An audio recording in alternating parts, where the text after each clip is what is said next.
ఈ మొబైల్ వచ్చేసి Vivo Y200 Pro అండి. ఇది ఈరోజు రిలీజ్ అయింది మార్కెట్లోకి. ఈ మొబైల్ అయితే మనం ఈరోజు అయితే టీవీఎస్ ఫైనాన్స్లో సేల్ చేసాము. ఈ మొబైల్ అయితే 25,000 అండి. టీవీఎస్ ఫైనాన్స్లో 2,000 రూపీస్ అయితే ఎక్స్ట్రా పడింది.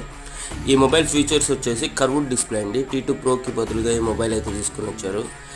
బాక్స్లో ఏవైతే ఈ కంటెంట్స్ అన్నీ మీరు చూస్తున్నారు కదా, ఈ కంటెంట్స్ అన్నీ అయితే వస్తాయి. ఛార్జర్ వచ్చేసి 44 వాట్స్ అండి. అలాగే కర్వ్డ్ డిస్ప్లే చాలా బాగుంది మొబైల్ అయితే. కెమెరా క్వాలిటీ వచ్చేసి ఎక్సలెంట్గా ఉంది. 64 MP మెగాపిక్సెల్ అండి. 5000 mAh బ్యాటరీ మనకి. అలాగే రైట్ సైడ్లో వచ్చేసి వాల్యూమ్ బటన్ అలాగే పవర్ బటన్ ఇచ్చారు. కింద సైడ్ వచ్చేసి మనకి C టైప్ ఛార్జర్ ఇచ్చారు. టాప్లో వచ్చేసి ఇయర్ ఫోన్ పిన్ అయితే ఇచ్చారండి. ఇక్కడ మీరు బ్యాక్ సైడ్ డిజైన్ కానీ చూసుకోవచ్చు. టైల్స్ మోడల్లో లేటెస్ట్ డిజైన్ తోటి వచ్చింది. ఈ మొబైల్ మీరు కావాలంటే మన షాప్కి అయితే విజిట్ చేయొచ్చు. కామెంట్ చేయండి ఎవరికైనా ఈ మొబైల్ కావాలంటే.